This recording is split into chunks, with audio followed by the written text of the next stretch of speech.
Hello everyone, कैसे हैं आप सब। हमारी फोर्थ लेक्चर अपलोड हो चुका है already. So this is our fifth part for economics and topic for today is demand analysis. हमने अपनी पुरानी वीडियोस में पढ़ा था डिमांड एनालिसिस क्या होता है। सिंपल डिमांड हमने कंसेप्ट किया था, बेसिक टर्म्स में डिमांड बेसिकली होता क्या है। तो आज हमारा पूरा टॉपिक ही डिमांड पे है, आज हम उसको डीप में पढ़ेंगे। फर्स्ट ऑफ ऑल हम पहले कर लेते हैं कंसेप्ट ऑफ डिमांड, रिपीट कर रहे हैं हम। मैंने पहले भी बताया था, demand of a commodity refers to the desire to buy a commodity packed with sufficient purchasing power and the willingness to spend. हम इनका हमेशा याद रखना, डिमांड में डिजायर टू बाय होना चाहिए और परचेजिंग पावर भी होनी चाहिए। ये दोनों बहुत इंपॉर्टेंट है, purchasing power as well as willing to spend. क्योंकि हम डिज़ायर तो करते हैं कि हमारे पास, अच्छा अगर हमारे पास मतलब उतना परचेजिंग पावर हो ही नहीं, हमारी purchasing power is to buy only Suzuki car, Maruti Suzuki car, लेकिन हमारी डिज़ायर है कि हमारे पास ऑडी कार हो, तो क्या है, that is not demand, that is only desire. But desire के साथ साथ जब हमारे पास परचेजिंग पावर होती है and we are willing to spend, that is demand. कभी कभी होता है कि लोगों की परचेजिंग पावर है लेकिन वो स्पेंड नहीं करते, तो दैट इज नॉट डिमांड। तीनों चीज़ें याद रखना, डिज़ायर होनी चाहिए उसको बाय करने की, परचेजिंग पावर मतलब मनी, इतना सफिशिएंट मनी होना चाहिए, एंड विलिंगनेस टू स्पेंड मतलब कि आप उसको स्पेंड भी करो उसको खरीदने के लिए, that is demand. On the other hand अगर हम इसकी बात करें, on the other hand, on the in the और in other words, quantity demanded refers to the specific quantity to be purchased against the specific price of the commodity।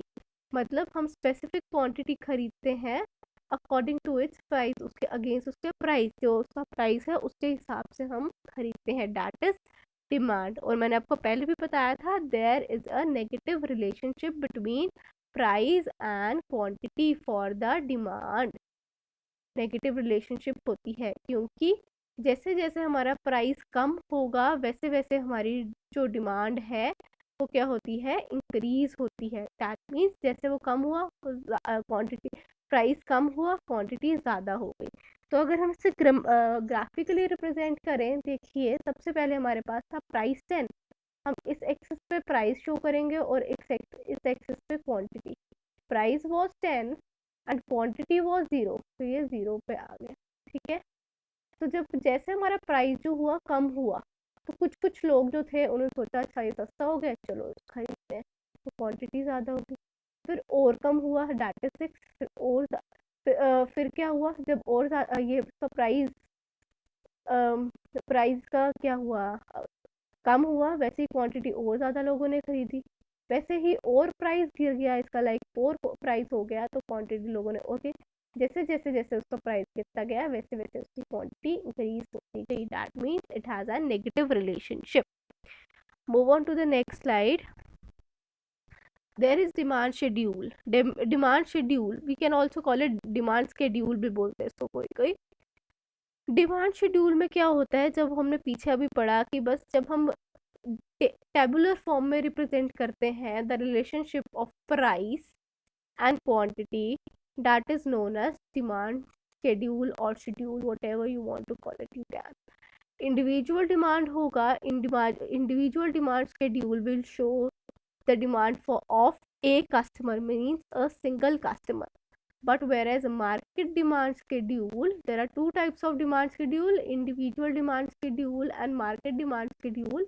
Market demand schedule में they shows demand for the whole market. Whole market में we have more than one customer, like we have customer X, suppose this is a supposition, so customer Y and customer Z। जब हम इन तीनों का add कर ले, 1+3+4, जब उसको हम अकॉर्डिंग टू प्राइस दिखाएंगे, that would be the market demand. वैसे ही हमने एट द प्राइस 3 जब किया, फिर इसमें भी इसमें हम इसको प्लस करेंगे, 3+4+5 12, ऐसे ऐसे जब हम उसको तीनों सभी कस्टमर्स का जब हम सम अप करेंगे, that would be the market price. अगर हम इसका इस पेज का जस्ट बोले तो आपको याद रखना है individual for a single customer and market for the whole market, not for the single customer, for the more than one customer available in the market. That is demand schedule. Next slide. Now we have demand curve. As we read in the demand schedule, we have two types of demand schedule. Same with the demand curve. We have two types of demand curve. That is individual demand curve for that determines the individual demand, and market demand curve that determines the demand for the various customers available in the market. अब demand curve क्या होता है, जैसे हमने schedule में किया, that is a tabular representation, that is a representation on graph. Curve is always represented on graph. तो अब अगर आप सिंगल की बात करें तो हम सिंगल कैसे बना सकते हैं. Suppose there is customer X. अब मार्केट में कस्टमर एक्स और customer customer 1 and customer 2 for the good X. Suppose it is कुछ भी है, टी ले लो, गुड एक्स नाम दे दिया इन्होंने. कस्टमर 1 की ये डिमांड थी, कस्टमर 2 की ये डिमांड थी. जब हम इसको दोनों को ऐड करेंगे ना तो that will be the market demand. ठीक है. जब अब देखो जैसे कि यहाँ पे सबसे पहले इसकी क्या है, quantity is 1, price is 1, but इसमें इसका प्राइस क्या आ रहा है 0. तो मार्केट डिमांड क्या हो जाएगी, दोनों को ऐड करके हम करेंगे. वैसे ही यहाँ पे इन दोनों को ऐड कर लेंगे. इधर क्या है इसकी 2, इधर है इसकी 1, सो 2 + 1 3.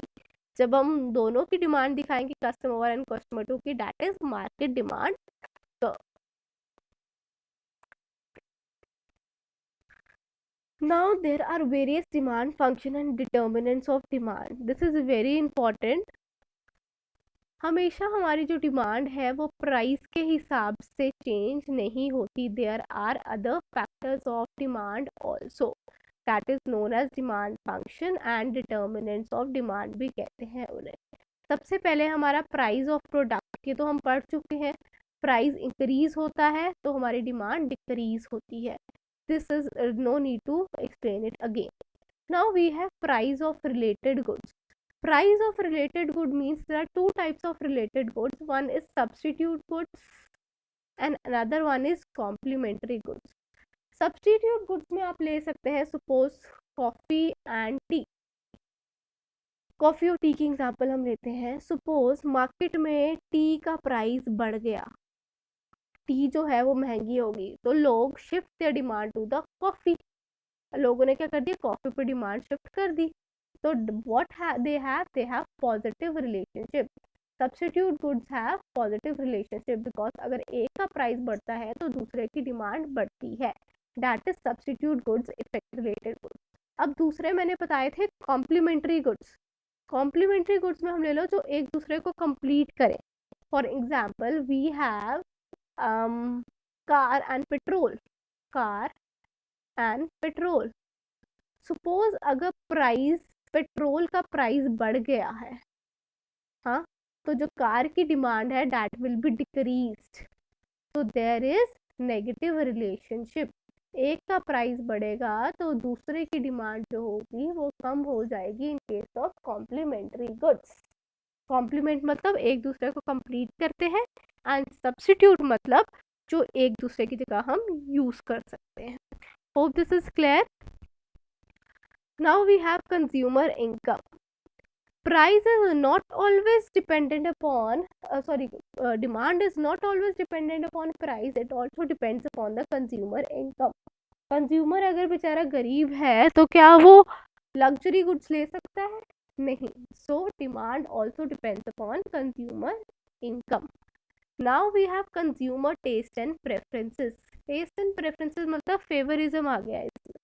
लाइक अगर कोई चॉकलेट है हमें बहुत ही पसंद है, किसी इंसान को बहुत ही पसंद है, वो ये नहीं देखेगा कि उसका प्राइस बढ़ रहा है कि कम हो रहा है. उसका टेस्ट एंड प्रेफरेंस है कि उसको वो ही चॉकलेट खाना है. Suppose it is Dairy Milk. So जितना मर्जी उसका प्राइस बढ़ जाए, जिन्होंने खाना है they will not take care about the price, they will buy it. तो मीन्स डिमांड रहेगी according to taste and preferences. Now we have advertisement expenditure. Advertisement expenditure in the sense हम एड्स के लिए बहुत एक्सपेंस करते हैं। Suppose आपको कोई सुपर हीरो है, वो एड दे रहा है किसी भी परफ्यूम का, तो अगर आपको बहुत ही आप डेडिकेटेड उसके फैन हो तो आप वो जाके खरीदोगे ही खरीदोगे। जो उसको ये जो कंपनी है उसके एडवर्टाइजमेंट में उसकी ज़्यादा एक्सपेंडिचर करेगी तो उसकी डिमांड भी ज़्यादा बढ़ती है। इससे हमें ये समझना है, ठीक है। It's depend upon the type of expenditure, type of advertisement, the expense for advertisement। लोग एड को देख के कितना जाते हैं ना, डिमांड करते हैं ना लोग, अच्छा वो वाली जो आती थी जो आलिया भट्ट ऐड करती है वो वाला मुझे सोप दे दो and all. So next we have consumer expectations. Consumer expectations, देखो इसमें एक्सपेक्टेशंस में क्या आएगा। सपोज जैसे कि अगर कंज्यूमर एक्सपेक्ट कर रहा है कि आने वाले टाइम पे गोल्ड के प्राइस बढ़ जाएंगे, तो अगर किसी ने फ्यूचर में सोचा है खरीदने का तो वो एट प्रेजेंट ही खरीद लेगा। तो इट मीन्स अगर उसकी एक्सपेक्टेशन है कि in future the market price would increase, he और she will buy in the present time. That is consumer expectation. तो प्रेजेंट टाइम पे उसकी डिमांड क्या होगी, इंक्रीज हो जाएगी। अगर इसी का उल्टा ले हम, अब वो सोच रहा है कि आने वाले मार्केट प्राइस, आने वाले टाइम में मार्केट प्राइस विल डिक्रीज, तो उसकी करंट डिमांड जो होगी वो डिक्रीज हो जाएगी। तो क्या कर देगा, अपनी डिमांड को पोस्टपोन कर देगा। वो आगे जाके सोचेगा कि मैं आगे जाके खरीदूंगा जब सस्ता होना है। Now we have demonstration effect. Demonstration effect is, suppose ये मोस्टली डिमॉन्स्ट्रेशन इफेक्ट में आता है, लाइक लोग सोचते हैं कि ये चीज़ खरीदने में हमारी बहुत प्रेस्टीज इशू आ जाता है। जैसे कोई लग्जरी गाड़ी खरीद ली है, ठीक है, तो क्या है, that is Prestige issue. Demonstration effect है कि मतलब हमने सबको दिखाना है कि हमारे पास ये है, तो उससे भी डिमांड बढ़ती है। उसका उनका उनका अगर उसका प्राइस ज़्यादा होगा तो तब हम खरीदते हैं उसको। That is demonstration effect. This is in the case of rich community only. Suppose अगर कोई डायमंड है उसका प्राइस गिर गया, कम हो गया, तो पुअर विल ऑल्सो बाय, अगर उनको चाहिए होगा तो। लेकिन जो अमीर आदमी होगा वो खरीदेगा नहीं। That is demonstration effect. Now we have population of country. More the population of country, poor will be the demand. क्योंकि कंज्यूमर पॉपुलेशन ज़्यादा है, कंज्यूमर ज़्यादा है, कंज्यूमर ज़्यादा है तो डिमांड ज़्यादा है। Now distribution of national income. अगर there is equitable distribution of income, the demand would for the any commodity would be increase. If there is unequal distribution, तो वैसे हमारी क्या होगी, अनइक्वल डिस्ट्रीब्यूशन होगी तो डिमांड भी क्या होगी, अनइक्वल होगी। Hope these all determinants are clear to you. Moving on to the next slide. Now we have law of demand. Law of demand क्या कहता है, let's take a point of, yeah. An economic law of demand states that all else being equal, all else being equal का मतलब है कि बाकी सब चीज़ें जो है वो स्टेबल रहेंगी। जो हमने डिटर्मिनेंट्स पढ़े हैं ना, वो सब चेंज नहीं होंगे। As the price of the product increases, the quantity demanded falls. Likewise, as the price of product decreases, the quantity of demand increases. ये मैंने फर्स्ट स्लाइड में ही बता दिया था, जैसे हमारी क्वांटिटी इंक्रीज होगी प्राइस डिक्रीज होगा, और प्राइस इंक्रीज होगा तो क्वांटिटी डिक्रीज होगी। So there is a negative and also we can say there is a inverse relationship between quantity demand and price. ये में आ सकता है, there is a dash relationship between demand and price, you should write inverse relationship, because as the price increases quantity decreases, as the quantity increases price decreases. Okay, quantity increases and price decreases. Moving on to the next slide. Now there are basic assumptions of demand. Basic of assumption of demand, पहली line में उसने बोला था कि else things remain same। तो else things यही है जो डिटर्मिनेंट्स थे ना, डिटर्मिनेंट्स हमने पढ़े ना पीछे, उन सब में नो चेंज आएगा। इनकम में no change, size and composition में no change, price of related goods no change. Price of related goods मैंने बताए थे क्या थे, complementary goods and substitute goods. No change in customer taste and preferences, ये नहीं है कि पहले हमें बहुत टेस्ट लगता था उसके बाद हमने नहीं, अब ये नहीं अच्छा है, हम नहीं यूज़ करेंगे. No expectations of price change in future, consumer expectations नहीं रहेंगी. And no change in the climatic factors. Climatic factors in this, suppose like हमें woollen clothes, we want woollen clothes during winter season and cotton clothes during summer season. So demand also depends upon climatic condition. You can also add it in the determinants, climatic conditions. Okay, hope this is clear. Now we have expansion and contraction of demand. Expansion and contraction of demand आप याद रखें, that is known as movement of demand curve. इसको हम क्या बोलते हैं? Movement of demand curve. आप लिख लें यहाँ पे, this is known as contraction और एक्सपेंशन जब भी हो, that is movement of demand curve कहते हैं. ठीक है, मूवमेंट ऑफ डिमांड कर्व. अब हम इसे पढ़ेंगे कि मूवमेंट होती कैसी है. जब हमारी डिमांड कम हो रही है due to price increase, that is contraction.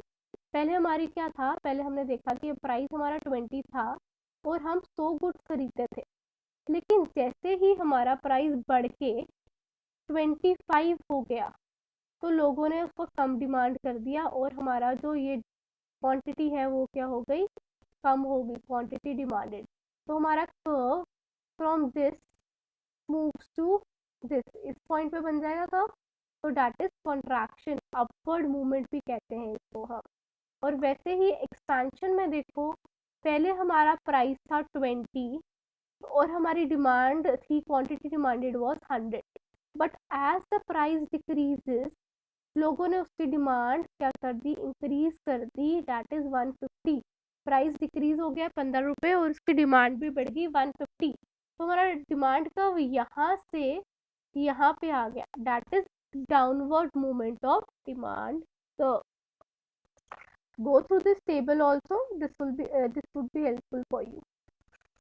Hope this is clear, movement of demand curve. Now next we have shift of demand curve.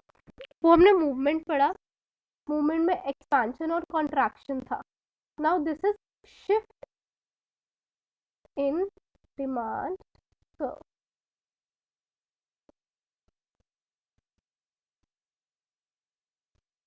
अब क्या होता है इसमें, इसमें पूरा का पूरा कर्व ही हिल जाता है, वो एक्सपैंड या फिर कॉन्ट्रैक्ट नहीं हो रहा, कर्व ही हो जाता. Suppose this D D is the first demand. तो ठीक है, ये था हमारा डिमांड कर्व. इसमें हमारी प्राइस चेंज नहीं हो रही है, price will remain the same, you can look है. बट हमने देखा due to certain circumstances, suppose उसका टेस्ट एंड प्रेफरेंस बढ़ गया या फिर वो अमीर हो गया, उसकी इनकम बढ़ गई, तो उसने क्या किया, क्वांटिटी भी ज़्यादा कर दी. पहले वो 5 खरीदता था, अब उसने 6 खरीदना स्टार्ट कर दिए. तो हमारी डिमांड कर्व क्या हुई, इस तरफ बढ़ जाएगी ना. पहले 5 था, अब 6 कर दिया, तो हमारी क्या होगी, that is shift, right side shift हो गई, that is increase in demand. लेकिन जब लेफ्ट साइड शिफ्ट हुई, मतलब price will remain the same, but उसका क्या हुआ है, सपोज हम लगा सकते हैं कि उसके रिलेटेड गुड्स का कुछ चेंज हो गया प्राइस में, तो क्वांटिटी उसकी डिक्रीज हो गई. तो वैसे ही हमारी क्या हुई, डिमांड शिफ्ट जो है वो बैकवर्ड हो गई. जब बैकवर्ड शिफ्ट हो गई तो that is known as decrease in demand. Remember that movement in demand curve is expansion and contraction, and shift in demand curve is increase in demand and decrease in demand. Increase is also known as rightward shift and decrease is known as leftward shift. Hope this is clear. Thank you and hope you like the lecture today.